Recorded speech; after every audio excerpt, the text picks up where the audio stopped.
Toki was an unattractive and lonely young man who found himself under the watchful eye of a ninja spying on him from afar.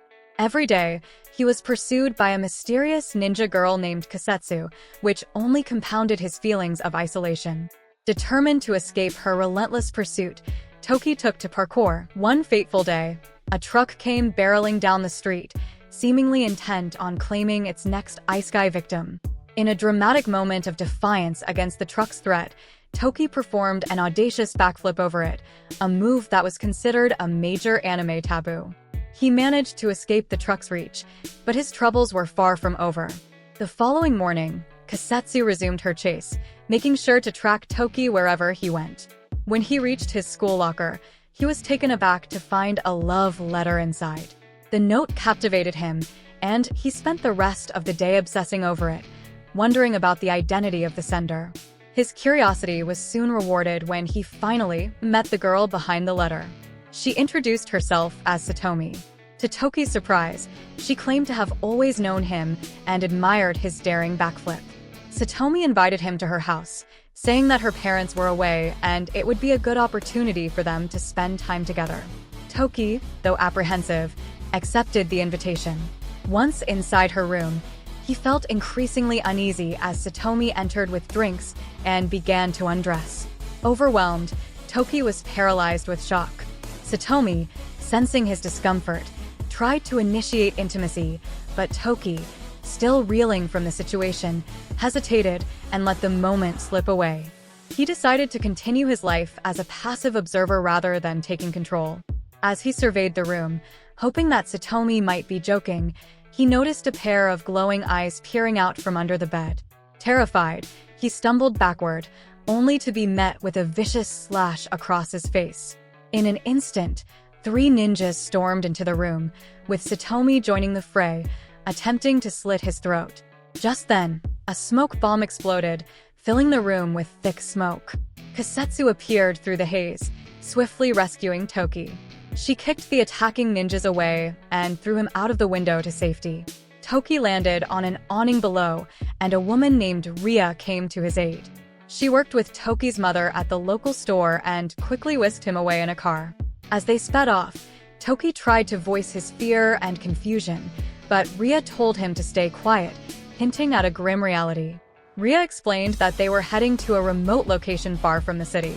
Along the way, their vehicle was ambushed by a jeep that scattered nails on the road, causing their car to crash into a wall.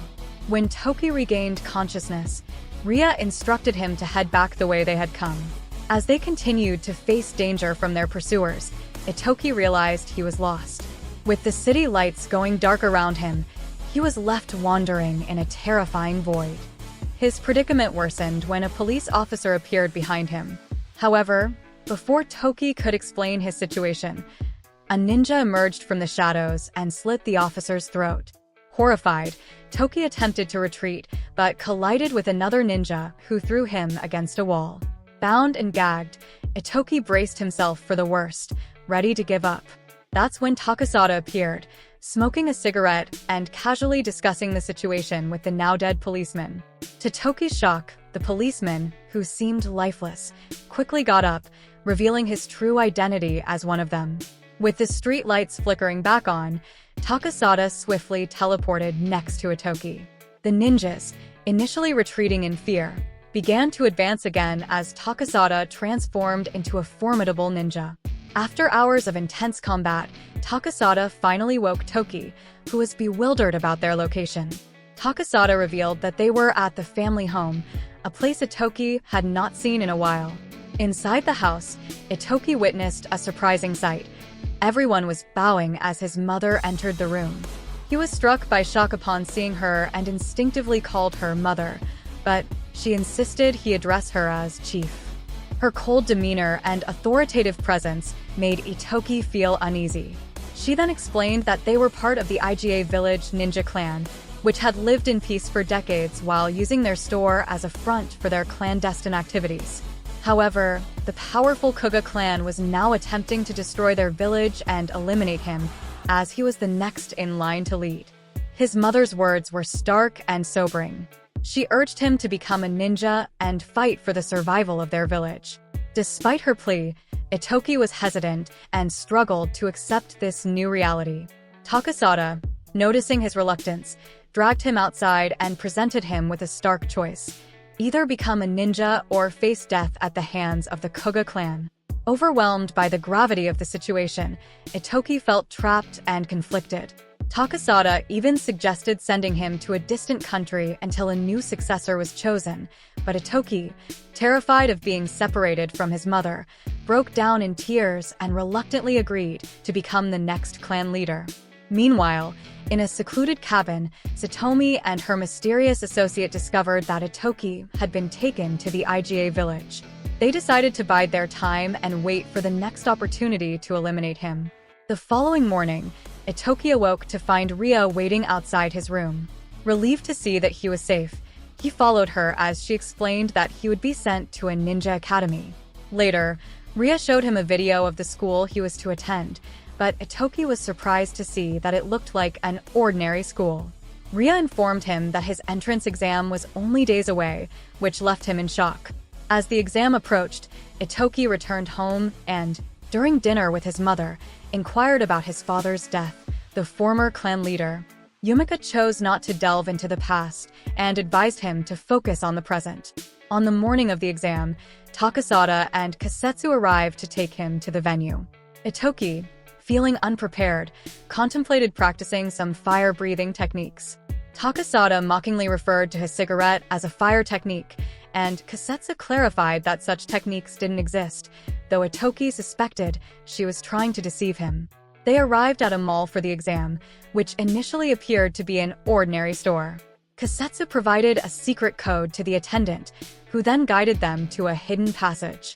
The passage led them to a room filled with stern, intimidating faces. The instructor soon arrived and announced that the exam would be a game of hide-and-seek, where they had to find each other within a limited time frame. To Itoki's surprise, his exam partner was revealed to be Satomi, now disguised with a wig. After she entered the store, the instructor instructed Itoki to start searching for her. Shortly after, a random man approached him with a knife, but Takasada quickly intervened. He pulled the man into a nearby corridor, twisted his neck, and pretended to assist him. Meanwhile, Itoki grew anxious about running out of time. Kasetsu warned him that a group of ninjas was trying to kill him, so he suggested escaping. However, Kasetsu knew that fleeing would result in him failing the exam. As a girl with a balloon approached, the balloon popped from a kunai aimed at Itoki, but Kasetsu managed to block it.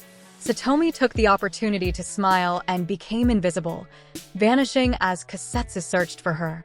Hey my dears, have you ever wanted to draw your own anime character, or even become a professional artist? Dude, check this out. Anime Art Academy brings together professional artists from Japan. You can actually learn from real mangakas. And you know the best part? You can start for free to get a taste of the journey. Check out the art from one of the professors.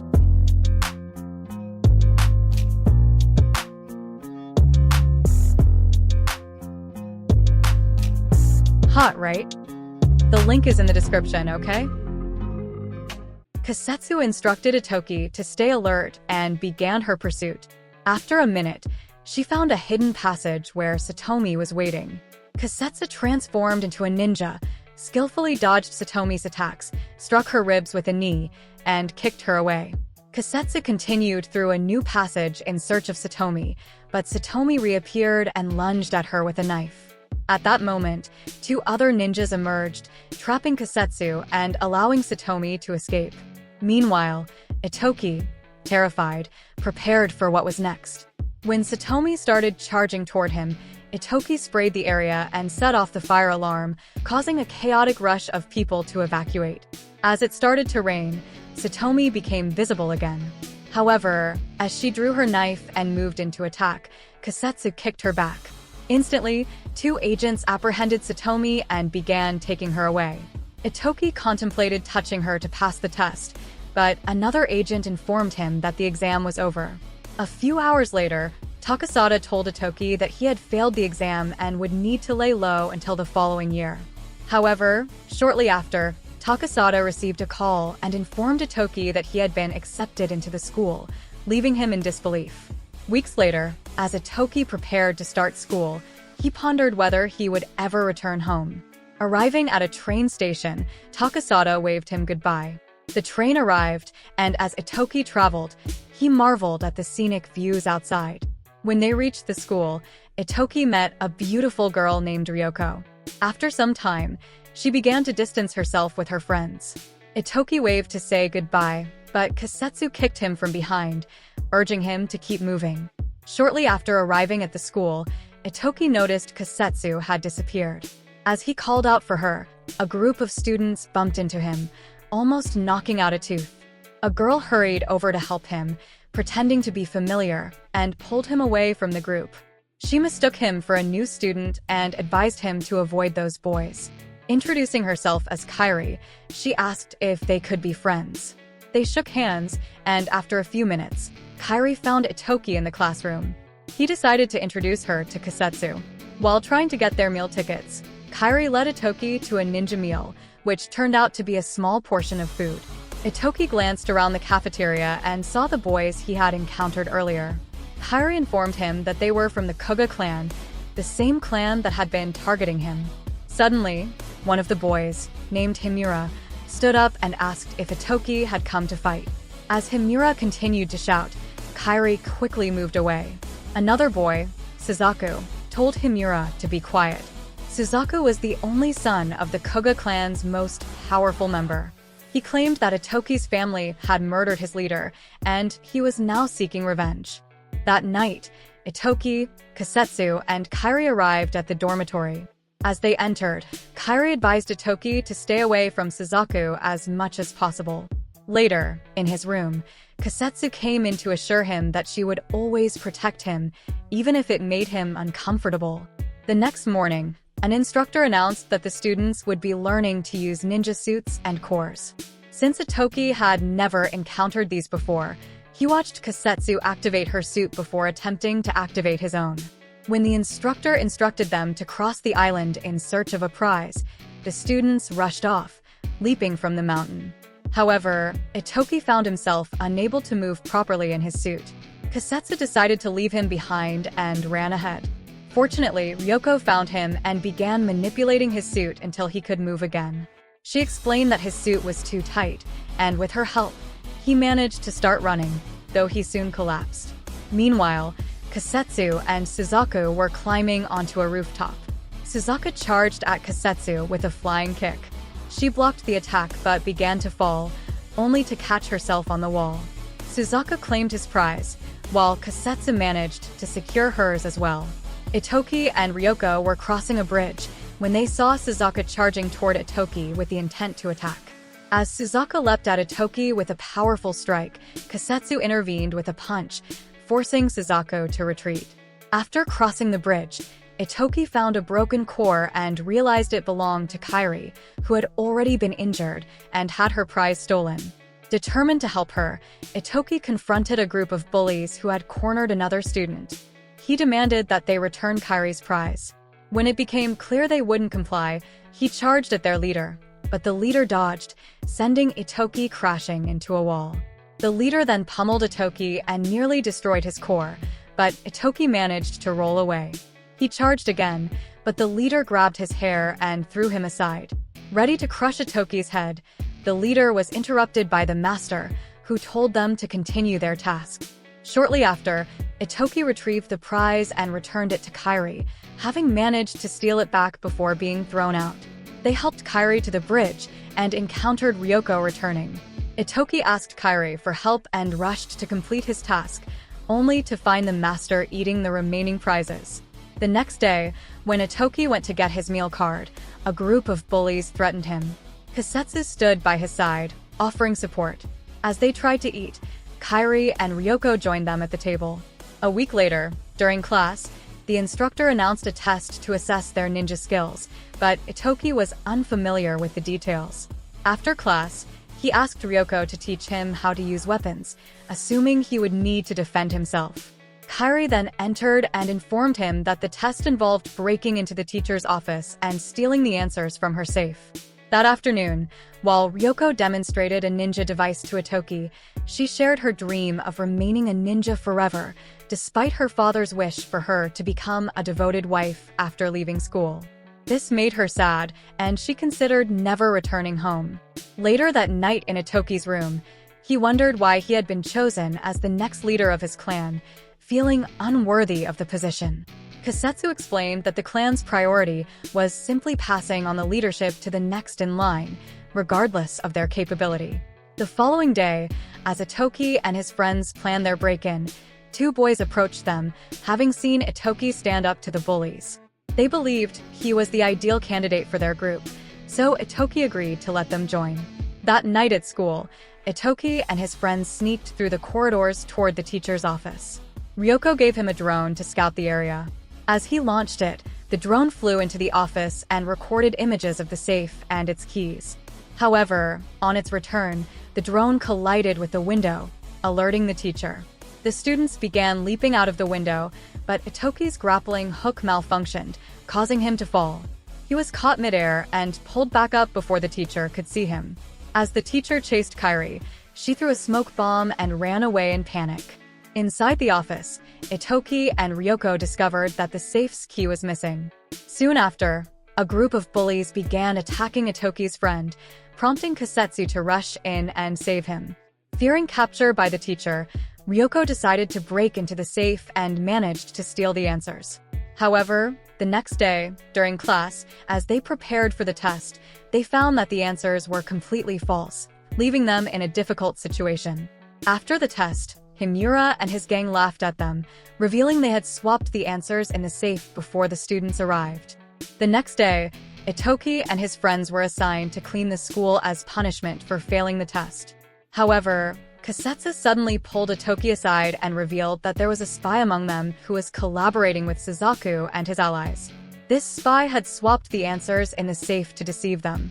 With this shocking revelation, Itoki began to scrutinize everyone's faces in disbelief. The following day, during class, the teacher informed the students about an upcoming exam that would take place in a few weeks. The exam often involved extreme activities with the potential to be fatal. Itoki understood the gravity of the situation and was immediately filled with fear. After class, he wondered if he could skip the exam, given that more than half of the students seemed intent on eliminating him. Ryoko, however, told him that he would be expelled from the school for being a weakling. As they walked down the hallway, Itoki and Kasetsu encountered Suzaku, who threatened to kill Itoki during the exam. They merely watched as Suzaku walked away.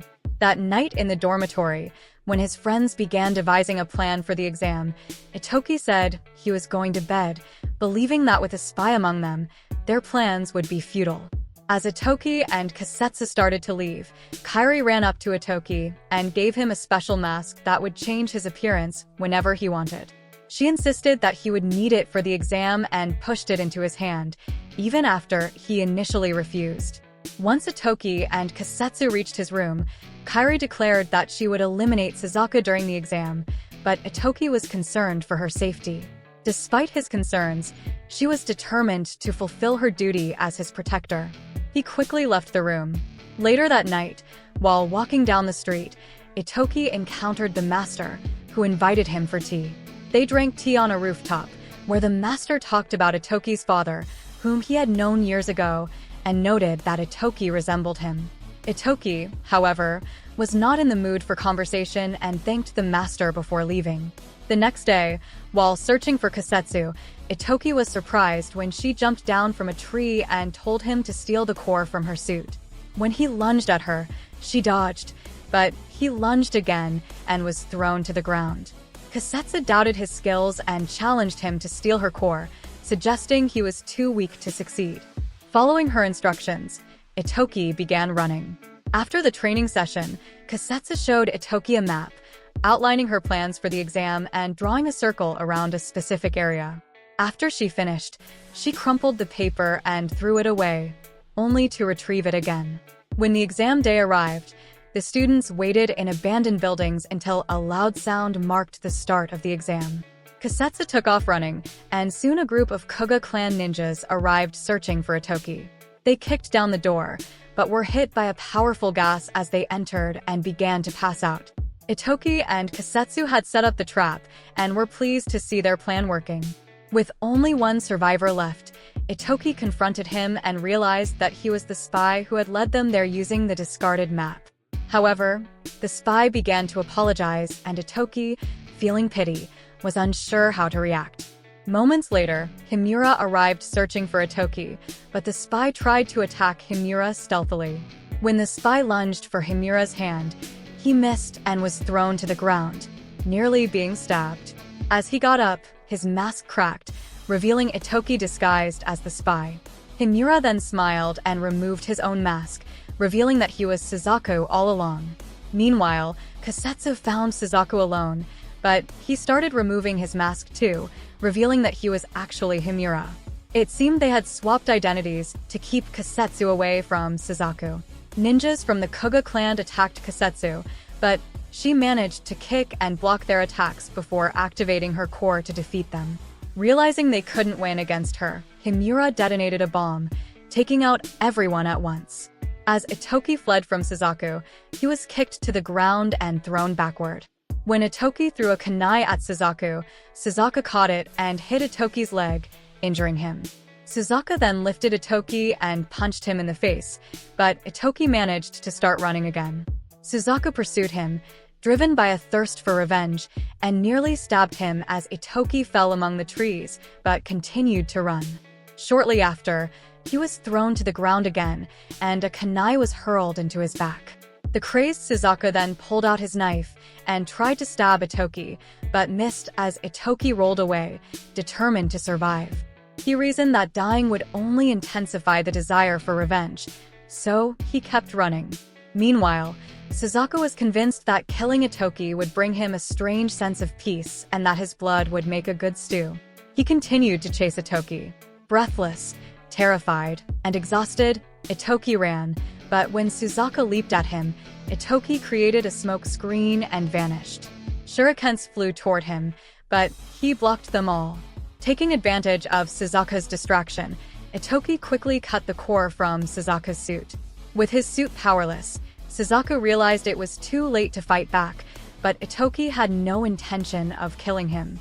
When a loud sound announced the end of the exam, Itoki collapsed to the ground. Several days later, Itoki woke up in a hospital bed with his friends gathered around him, visibly relieved to see he had survived. Kasetsu had collapsed from sheer exhaustion, having stayed by his side without rest, day and night. As they visited Itoki's family home for the holidays, he showed Ryoko and Kairi a room where they could stay. However, once he left, Kairi started rummaging through the house, searching for her hidden weapons before dispatching a small bird. Moments later, the bird arrived at Suzaku's house, carrying a covert message from Kairi about the situation at Itoki's home. At the same time, Itoki and his family made their way to a hospital to visit Ria's husband, who had been in a coma for several years following a severe accident. He had worked as a ninja for Itoki's mother's clan, and she felt a deep sense of responsibility for his condition. That night, Itoki and his mother took the time to clean his father's grave, a place they visited annually to honor his memory. Although Itoki barely remembered his father, he was convinced that he must have been a remarkable man, as everyone spoke of him with such admiration and respect. Soon, Itoki's mother began to recount the story of his father, who had been killed while defending the village from invaders. She suspected the Kuga clan was behind his death and hoped Itoki would not meet the same fate as his father. The following day, Itoki and his friends went to a local store to purchase supplies for the family home. To his surprise, he discovered that all the employees were members of the clan.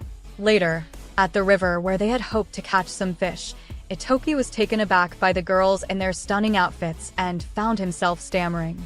Kasetsu waded into the water, spotted a fish, and deftly tossed it into Itoki's bucket. Within minutes, everyone was engaged in fishing.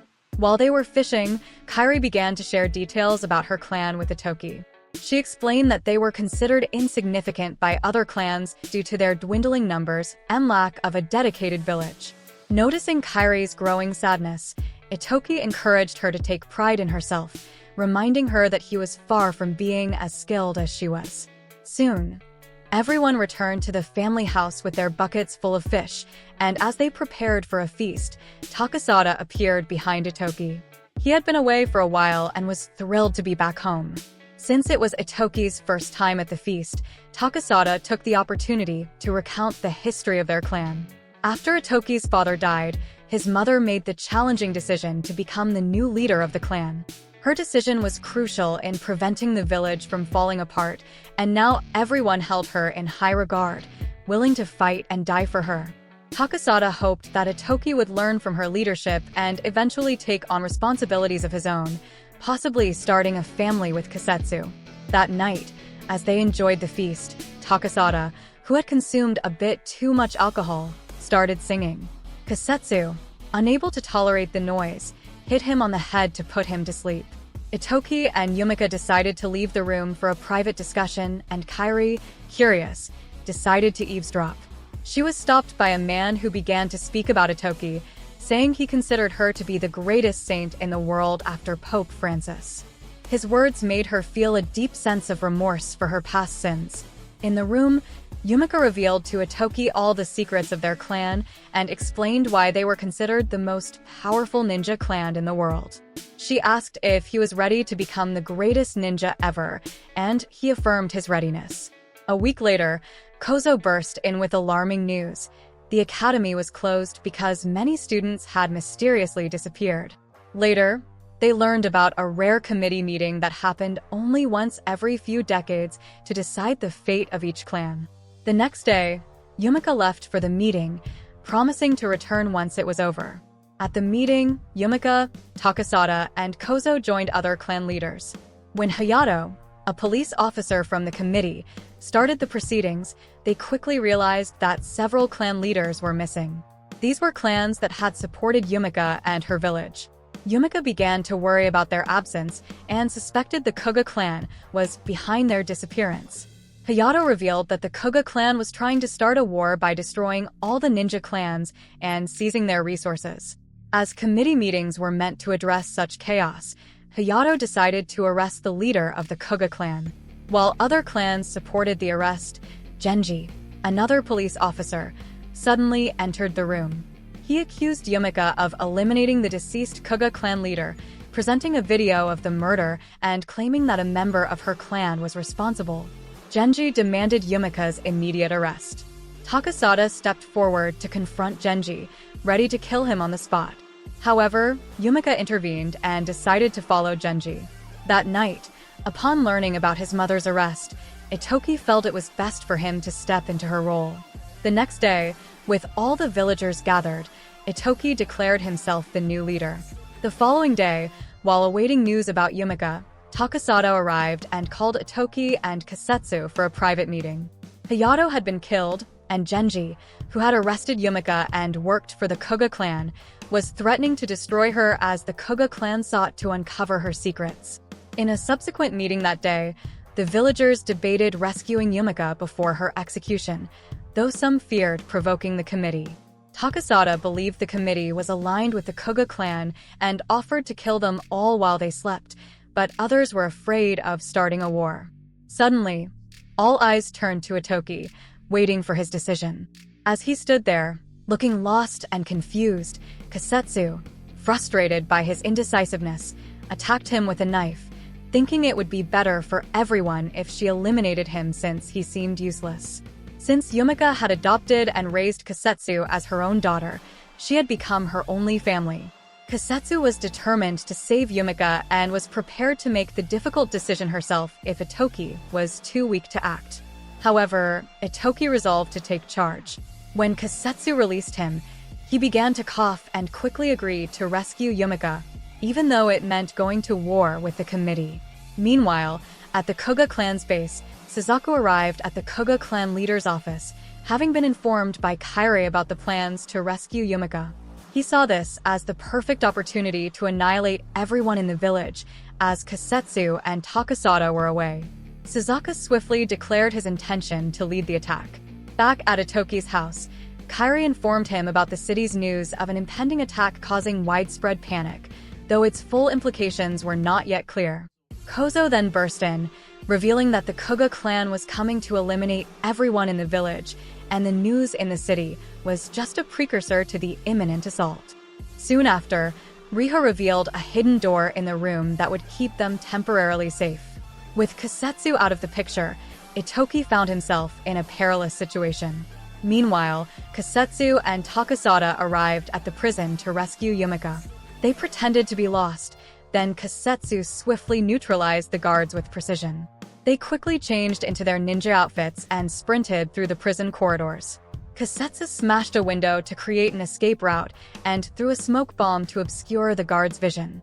As they engaged the guards, Kasetsu and Takasada managed to bypass security, countering attacks and bringing the guards to the ground. They reached Yumika's cell, and after informing her that Itoki had ordered her rescue, Kasetsu forcefully broke down the cell door. As they made their escape, they ran into Genji and a new team of guards. Takasada instructed Kasetsu to get Yumika to safety, so she threw another smoke bomb to create a diversion and vanished from sight, while Takasada fought off the guards, impaling them before they could give chase. Meanwhile, in Itoki's village, an Iga ninja attempted to stab a robot, only to be intercepted by another robot flying towards him. He narrowly dodged the attack and watched as the robot disappeared from view. Another fighter faced two robots. One of them struck from behind, impaling his knee, but he retaliated with a knife. A robot approached him with a kunai, but it stopped and began retreating into the shadows before finishing off the last fighter. At Itoki's home, it became clear that the Kuga clan was engaging the Iga ninjas with a relentless assault of robots. The enemies seemed endless, and Ria worried it was only a matter of time before the robots breached their defenses and invaded the village. Itoki suggested evacuating everyone to the family home, but Ria feared that would be akin to suicide. As they speculated why the robots weren't attacking with full force, Kairi asked to inspect one of the robots. Moments later, a robot was placed before them, and Ryoko began disassembling it.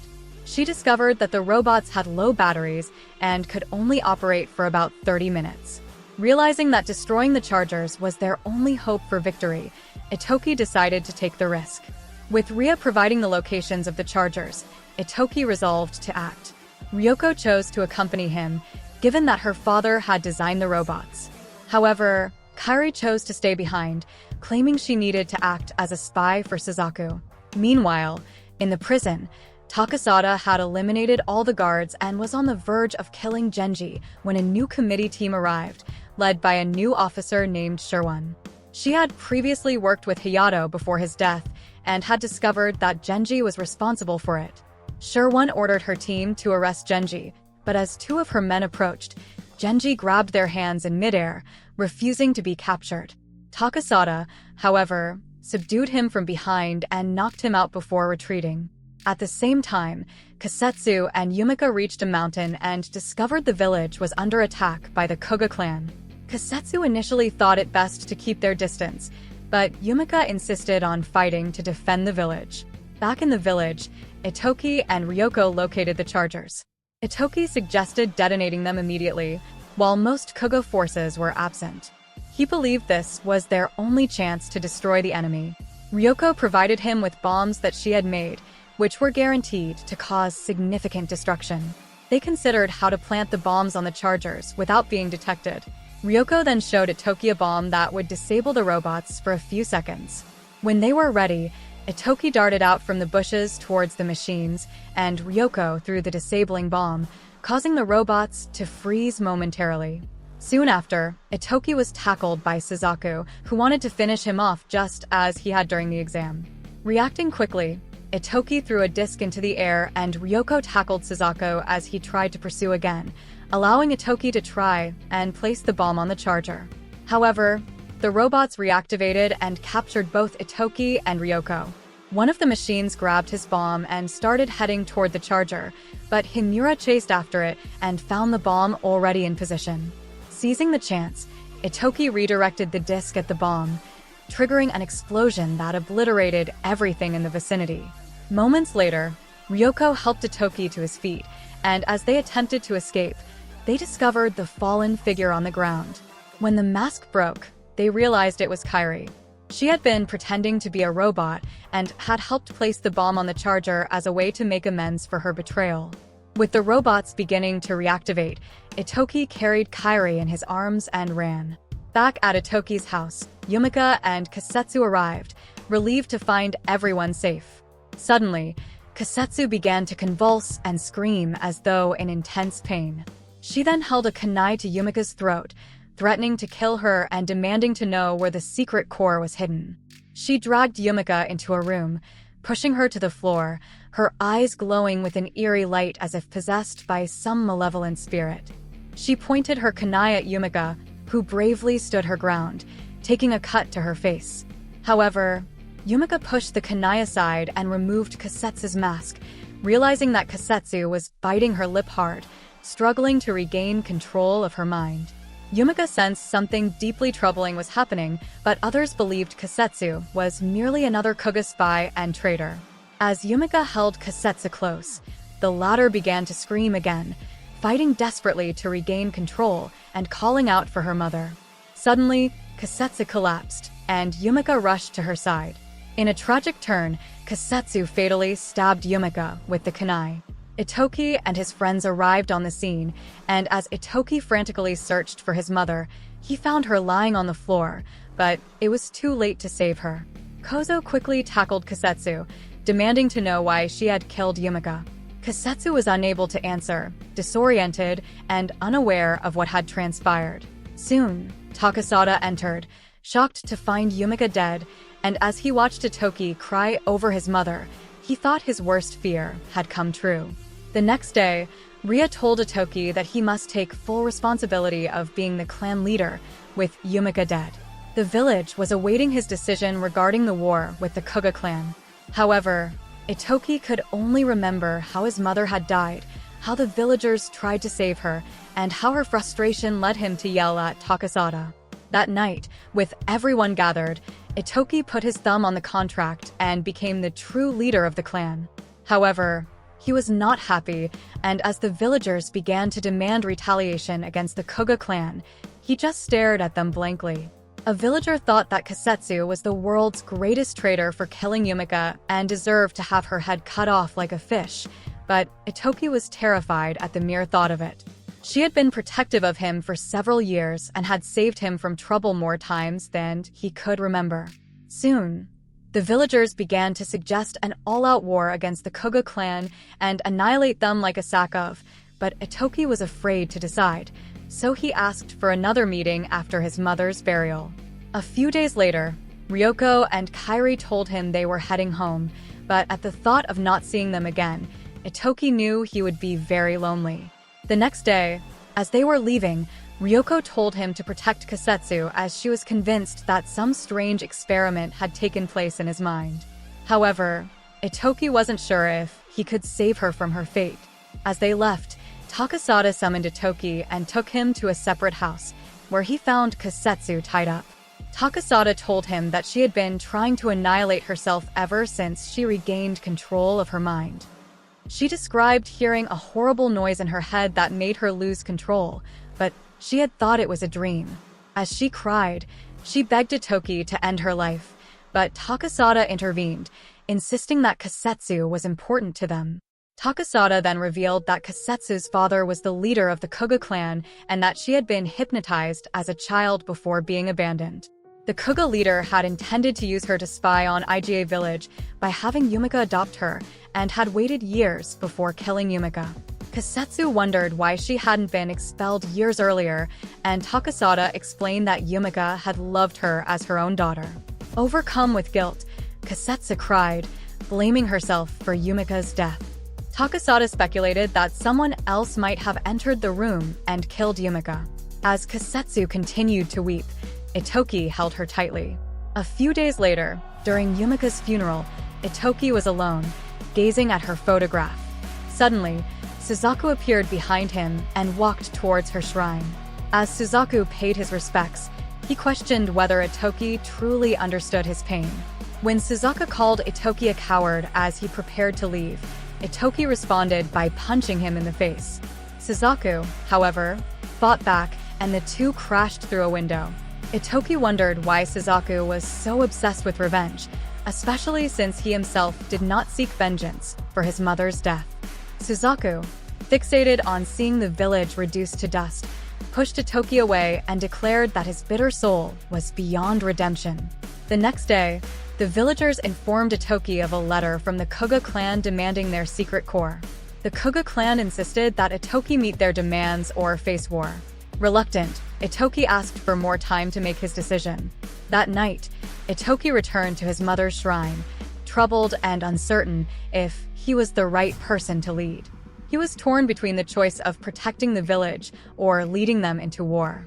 After a few days, Itoki attended another clan meeting and declared that he would surrender the secret core to the Kuga clan in exchange for half of their resources. The villagers were shocked and thought Itoki had lost his mind, suggesting he needed rest. Itoki, however, insisted that his decision was the only way to protect the village and its people. He threatened to expel anyone who opposed him and prepared to leave. However, Sherwin later informed him that the Kuga clan was unwilling to share their resources and was planning to attack the village again to seize the core. Meanwhile, Kairi arrived at Ryoko's house only to find it burned down by the Kuga clan. Both villages had been reduced to ashes, and Kairi was left with nowhere to go. Inside the wreckage, she found Ryoko working on a bomb intended to destroy the Kuga clan.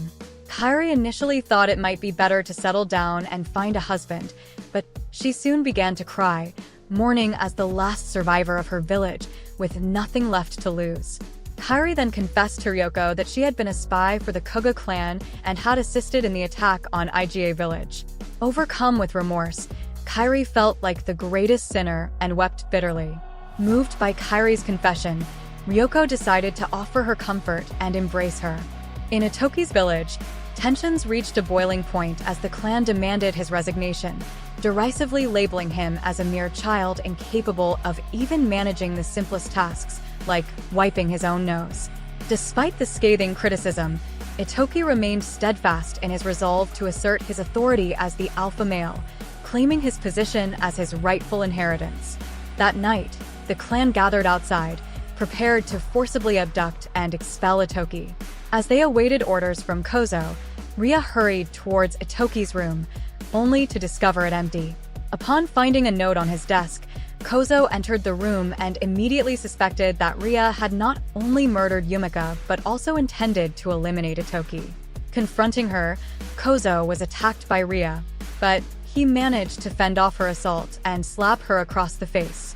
Earlier, Itoki had informed Kozo of his suspicion that a spy within their ranks had assassinated Yumika and had insisted that Kasetsu be held accountable for the crime. To uncover the identity of the spy, Itoki decided to feign the role of a deceitful king. Ria, revealing her betrayal, confessed that the Kuga leader had promised to revive her husband through powerful sorcery, leading her to end her own life. Meanwhile, Itoki, Kasetsu, and Takasada embarked on a journey towards the Kuga clan's base. The Kuga clan was preparing to obliterate their own village as retaliation. Itoki, however, sought to be the sacrificial lamb and urged Takasada and Kasetsu to return to the village. Despite his request, they refused to leave his side, determined to support him in the impending battle. As they approached the Kuga base, a receptionist activated the alarm, signaling the security forces. Itoki calmly requested to speak with the Kuga leader. They were soon surrounded by an army of robots, and Kasetsu took to the air, deftly kicking the machines, while Itoki engaged them with his sword. When a bomb exploded, Ryoko emerged from the smoke, taking down one robot, and Kairi followed by dispatching another. They had come to aid Itoki, and were focused on dismantling the Kuga clan. Kairi, seeking redemption for her espionage, made the quick exit. Ryoko fought fiercely, delivering punches and kicks to their enemies, while the two robots counterattacked. Kairi retaliated, allowing Itoki and his team to ascend the stairs. They soon faced 3 enemies and 100 robots blocking their path. Itoki unleashed the full power of his suit, cutting through the adversaries with ease but collapsing from exhaustion as the core drained his strength. The Kuga clan then ensnared him with ropes, but Takasada intervened, creating a cloud of smoke to facilitate a swift rescue. He pulled the team close and neutralized their opponents before fleeing through the haze. When Itoki and Kasetsu reached the office, they encountered Yura and another man waiting for them. Kasetsu opted to fight alone, but Suzaku appeared behind them, wielding a flame. The fire he conjured created a wall, enabling Itoki and Kasetsu to escape. They soon confronted Kiru, the Koga clan leader. Itoki proposed that Kiru stay away from his lands in exchange for the core, but Kiru dismissed the offer as insufficient. He sought to conquer the entire world and reduce all ninja villages to ashes. With no intention of killing Kiru, Itoki suggested delaying the confrontation until his backup forces arrived. As Itoki grappled with why Kiru was responsible for his mother's death, Kiru arrogantly declared himself the George of the Jungle, claiming the authority to decide who lived and who died. These words ignited Itoki's fury. As his core began to glow, he attempted to draw his sword, but Kasetsu intervened, recognizing Kiru's attempt to provoke him. As they prepared to leave, Kiru activated his core and fired at them. Kasetsu blocked the attack, but was thrown aside by the force. Kiru continued to fire at Itoki, who dodged and was eventually knocked to the ground. Itoki lunged at Kiru with his sword, but Kiru responded with a powerful punch, creating a breach in the wall. Kiru derided Itoki as a mere infant in need of diapers, but Itoki retorted that he was a grown man capable of fathering his own children. As Kiru drew his weapon, Kasetsu tackled him, allowing Itoki to slice through Kiru's chest plate. Despite the strike, Kiru remained unharmed, retaliating with a punch that blocked Itoki's sword and pushed him back. The two adversaries charged at each other, exchanging powerful punches and pushes in a display of strength. Itoki, gaining the upper hand, landed a decisive blow to Kiru's side and another to his head, sending him crashing into the wall. Itoki demanded that Kiru repent for his sins and eat Big Macs daily, but Kiru preferred chicken nuggets. As Kiru prepared to finish Itoki off with a bullet, Takasada intervened, delivering a fatal stab to Kiru's heart. At that moment, Sherwin arrived, intending to apprehend the Koga leader, only to find him dead. Takasada then bade farewell to Kasetsu and Itoki, recognizing that he would become the most wanted man in the ninja world, and fled the scene.